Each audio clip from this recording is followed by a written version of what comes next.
Welcome, Gunrunner.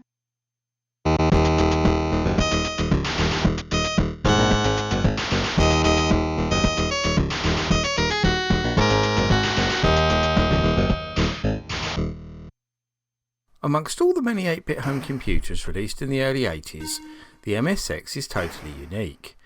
This is because the machine wasn't produced by a single manufacturer. What became known as the MSX standard was actually conceived by one Kazuhiko Nishi, who was then Vice President at Microsoft Japan and a Director at ASCII Corporation. Nishi conceived the project as an attempt to create a unified standard amongst various hardware manufacturers of the period. Basically, this was an early attempt to create a PC standard, long before the IBM PC Compatible did it.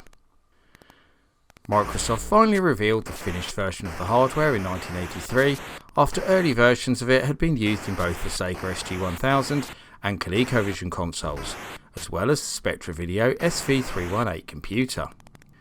It was based on an 8-bit Zilog Z80 CPU with a Yamaha PSG sound chip, Texas Instruments VDP, and up to 64K of memory. Subsequent upgrades of the hardware, including the MSX2 and MSX Turbo R, would improve various aspects of this while still remaining backwards compatible. A huge range of different manufacturers produced their own versions of the MSX, including such notable names as Goldstar, Casio, Sony, Philips, Sanyo, Yamaha, Pioneer, Canon and Panasonic. The computer was hugely successful in Japan, but also saw a large market share in both the Netherlands, mainly thanks to Philips, and Spain. As the most popular 8-bit computer in the land of the rising sun, it received a huge amount of games, many of which never left the country, making it an absolute goldmine of discovery for Western audiences, especially as many of the games released in Europe were nothing more than ZX Spectrum ports, an unfortunate consequence of the many hardware similarities. For that reason alone, this was a video that I've wanted to make for some time now, but was still having lots and lots of fun with my discoveries and never wanted to stop. I had more than enough for one video, but for now here are 10 of the very best MSX exclusives out there. Hello, Dad. Can I have a computer? What you need, son, is up the hooter. Computer's gonna cost me a leg and an arm. Not the Toshiba pack. Stay calm. Cost me a bomb. The things you need later. They're all thrown in. Keep your shirt on, Pater. What happens next year when it's out of date? No chance, Dad. This is MSX, mate. If all that's true, I'm the Queen of Sheba. And say hello to us to a new Toshiba. What we have right here is a rather impressive early shoot-em-up from highly acclaimed developers Compile, of Zanac, Aleste and Thexter fame. That's also an MSX exclusive. The very mention of Compile has no doubt raised the expectations of everyone watching this, and I'm pleased to say that you're probably right to be excited, especially if you're already familiar with one or more of the games I already mentioned, as many of the key elements of EI, as it's also known, were carried over to them. In many ways, this is quite a basic shooter. There are no power-ups and there is very little difference in the level designs, but it's the smaller touches that you might not notice at first that keeps this one interesting, such as the cleverly designed backdrop that makes it like you're flying through a tunnel, and the way the enemies attack. Speaking of those enemies, not only are they fairly intelligent and absolutely relentless, there are quite a wide range of different types that include end-of-level bosses. Although it's a fairly early MSX game, the visuals are quite slick with loads of colourful sprites flying around and that nice background effect. The audio consists of both sound effects and music. For fans of Compile's work, this is obviously an essential game, but EI is also worth a look for anyone else out there who loves old school shooters.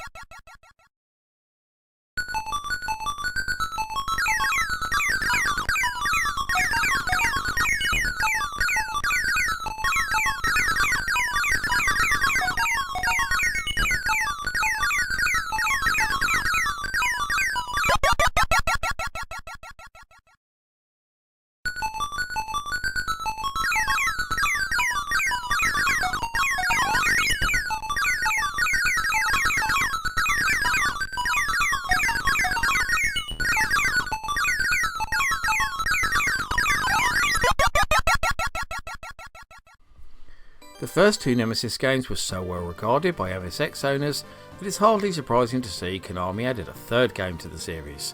This one's certainly not as well known and has a bit of a confusing story behind it. That's because the original Japanese version is Nemesis Gopher's Ambition Episode 2 and is a follow-up from the second game, which was the MSX sequel to Gradius. Then, in Europe, it's called Nemesis 3, The Eve of Destruction, which makes even more sense as a sequel to Nemesis 1 and 2. Then, just to mess with your head a little more, the Korean version is called Salamander 2, billing it as a follow-up to the arcade sequel to Gradius, which was also known under the title Life Force. Got that? Even if you did get lost there, all you really need to know is that this is very much more of the same. A horizontally scrolling shoot 'em up with a pod-based power-up system and a rock-hard difficulty level. Aside from the same jerky scrolling that plagued the previous offerings, the visuals here are truly outstanding, especially the huge bosses, and up there amongst the very best on the MSX1. Thanks to the inclusion of Konami's special SCC chip, the audio is also a real highlight for the system, with some truly amazing music. Nemesis 3 is a no-brainer really. It's a worthy finish to the MSX trilogy that will become a firm favourite with all the shoot 'em up fans out there.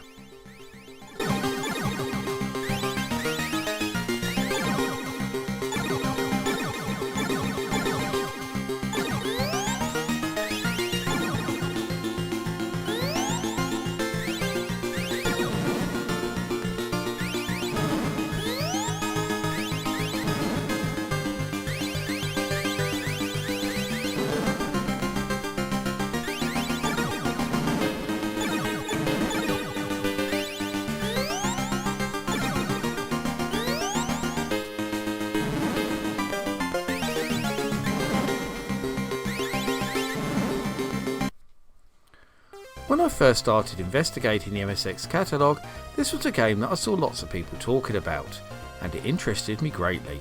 Not just because I'd never seen it before, but also because I'm a huge fan of driving games in general. Another thing I was excited to learn about it was that it uses an enhanced version of the top-down racing engine first seen in Road Fighter, a game I was very much familiar with.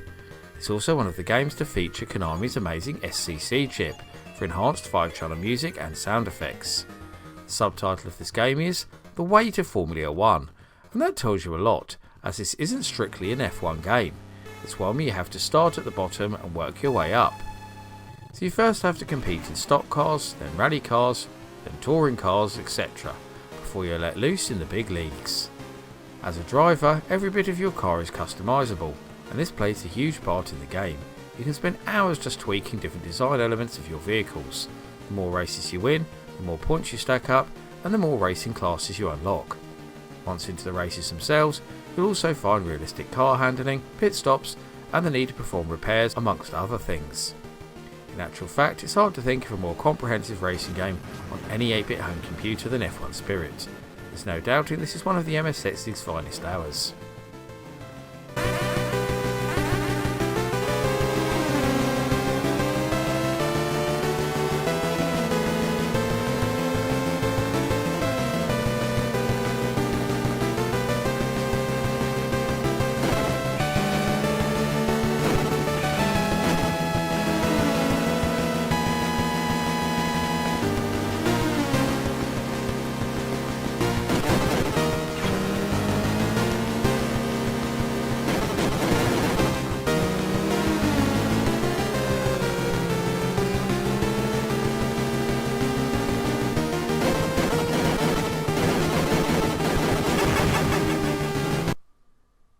Most people consider arcade giants Konami to be the kings of the MSX, and here's another one of their much talked about titles.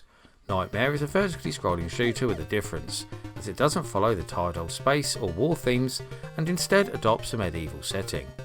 You play the part of brave knights Apollon, who has set out on a quest to rescue Princess Aphrodite from the clutches of the evil warlord Hudnos.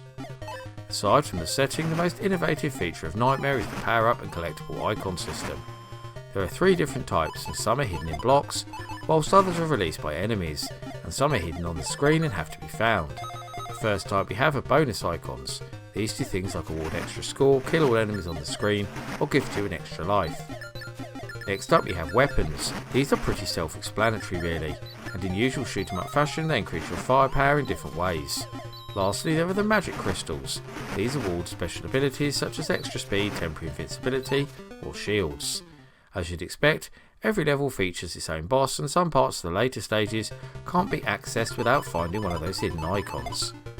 Scrolling aside, the graphics are terrific and the audio is of equally high quality. Once again, Konami provide the goods with the most excellent nightmare.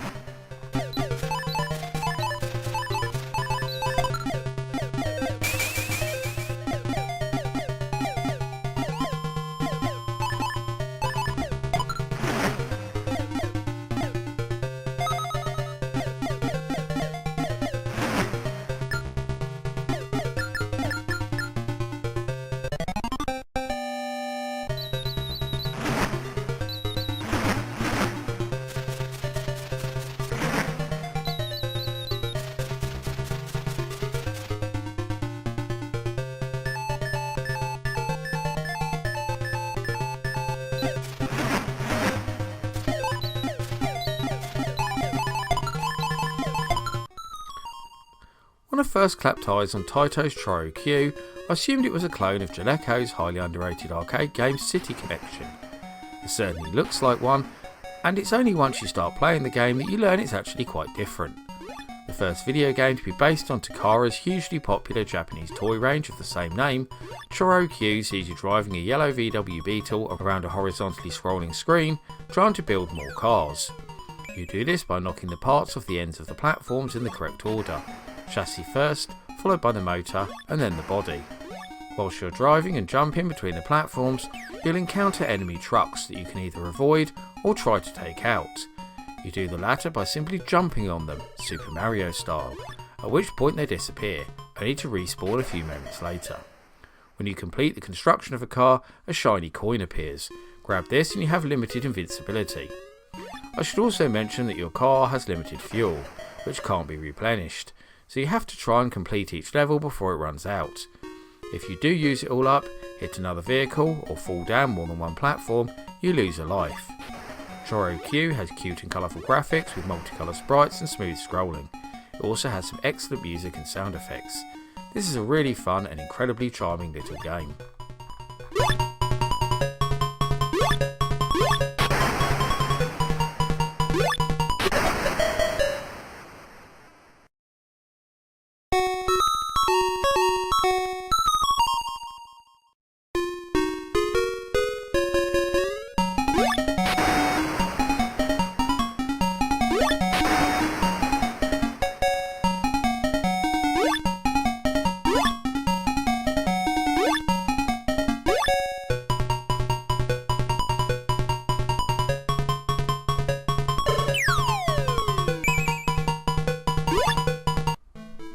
And here we have another fantastic shooter from the legendary compile, in the form of Gardic.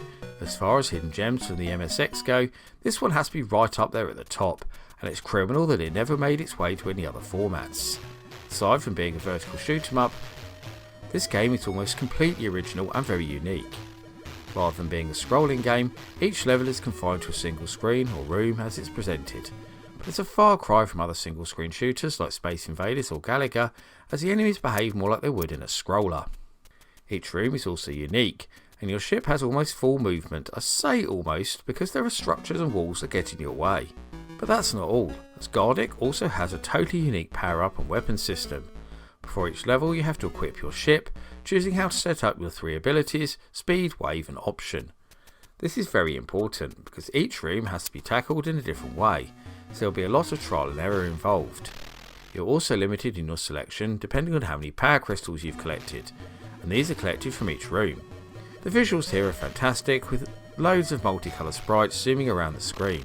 The audio is perhaps even better, with some superb PSG music. Gardic is a true must-have game for the original MSX.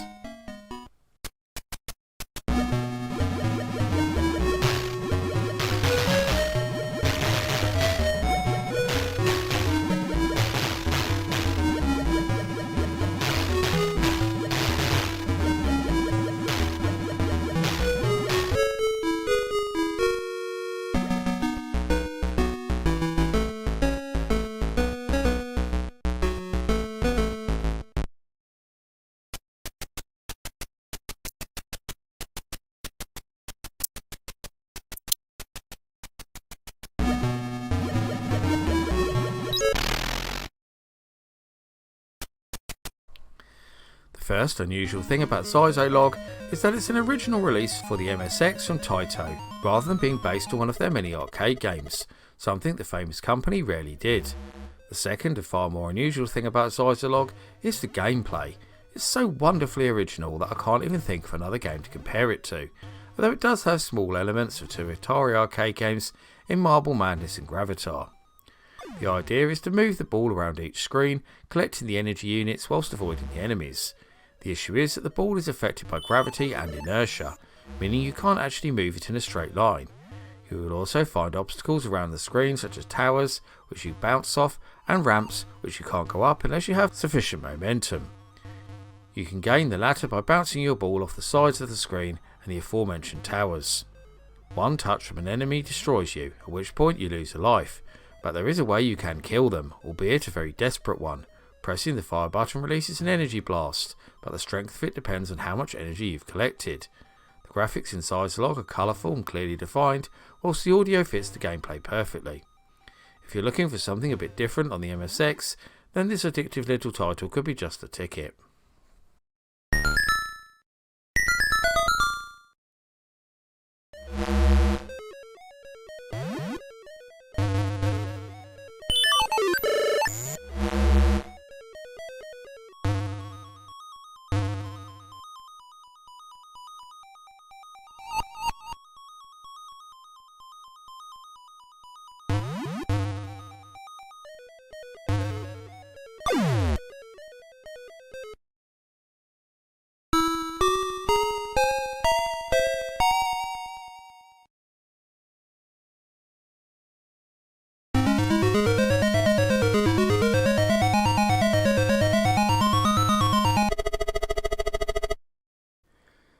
There were no less than 6 games starring the ever popular martial arts hero Jackie Chan on the MSX, more than any other system, but the Protector is perhaps most interesting of them all, not only because it's a really good game, but also because it's an MSX exclusive.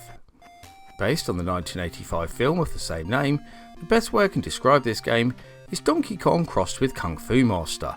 Yes, I know that probably sounds pretty weird, but it'll all make sense very soon. Each level takes place on a single screen made up of platforms at 3 different heights. Aside from these platforms, there are also trampolines that you can use to reach higher places and levers which you can swing from. At the top of the screen is a gangster throwing boxes down at you, a lot like Kong and his barrels, and there are other more lowly enemies walking around the platforms too. Thankfully, our Jackie is equipped with a range of lethal attacks, including an amazingly useful flying kick. Once you've taken out all the foes, you move on to the next stage for more of the same, only harder. On later levels, you will encounter multiple box throwers as well as mobsters wielding guns. The graphics are nothing special really, and what's with the blue hair, but the music and controls are both spot on.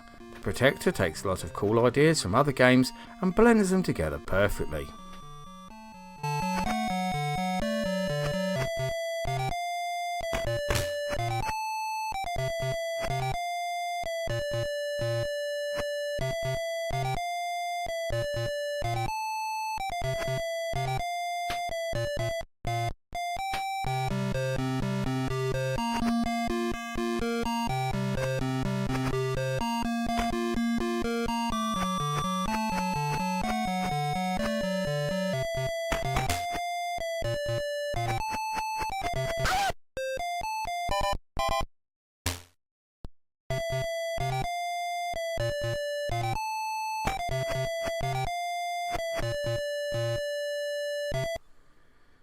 Given what a huge hit Antarctic Adventure was for Konami back in 1983, it was incredibly surprising to learn that the sequel is an MSX exclusive. I was also fascinated to find out that this was the legendary Hideo Kojima's first video game. In Penguin Adventure, we once again take up the role of Penta as he heads out on a quest to bring home a golden apple, which is needed to cure Penguette, the penguin princess, who's become very ill.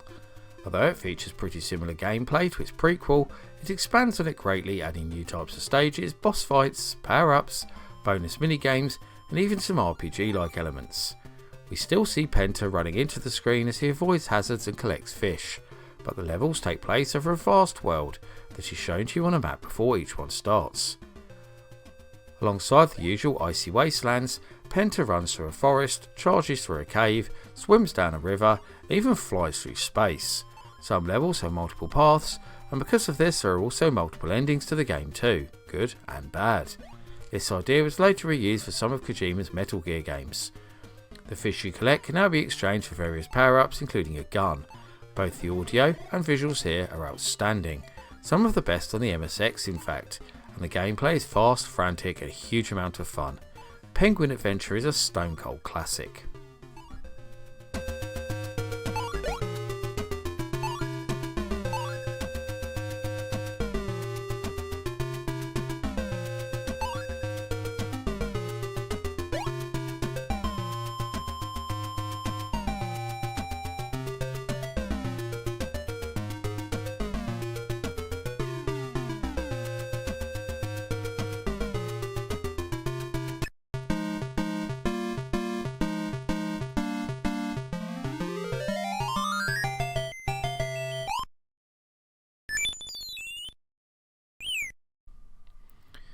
In many ways I've saved the best till last here, because Aliens is such a huge franchise with such a passionate following, but yet this game still remains largely unknown. The 2 in the title here is also a bit of a misnomer, as it's not a sequel to an existing game, it's just used to differentiate the game from the Western Aliens game by Electric Dreams. The plot is still very much based on the same film, but the gameplay can be more different, as instead of a slow, plodding and methodical adventure, we have an all-action run and gun. As you no doubt expect, you step into the space boots of the one and only Ellen Ripley, as she heads out to kill the alien queen. Starting off with a basic gun, you can shoot xenomorph eggs to reveal power-ups that not only improve your firepower greatly, but also the abilities of Ripley herself. A useful status panel along the top of the screen displays your health, lives, scanner, ammo and your current weapon.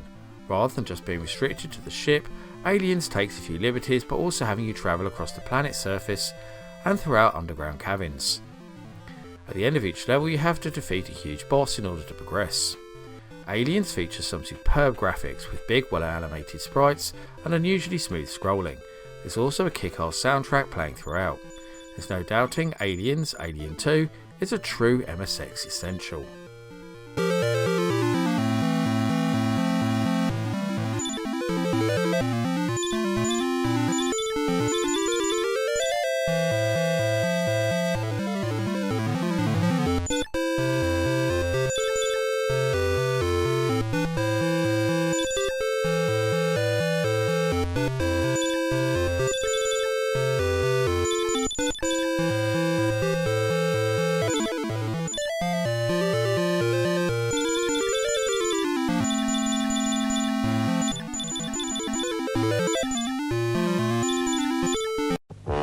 Para algunos, un ordenador familiar es así, o así, o así.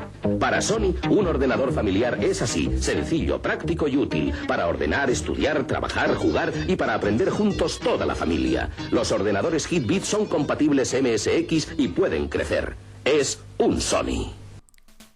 And that rounds up my look at 10 amazing MSX exclusives.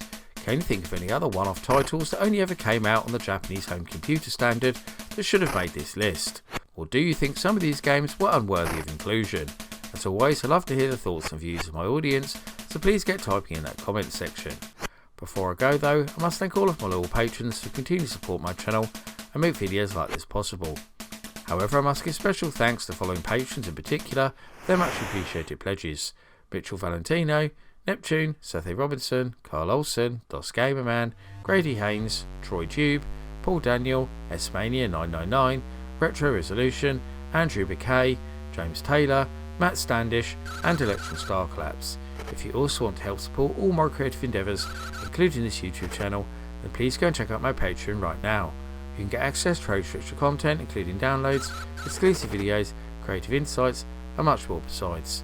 I've been the Laird, I thank you for watching and I'll see you all again for another video very soon.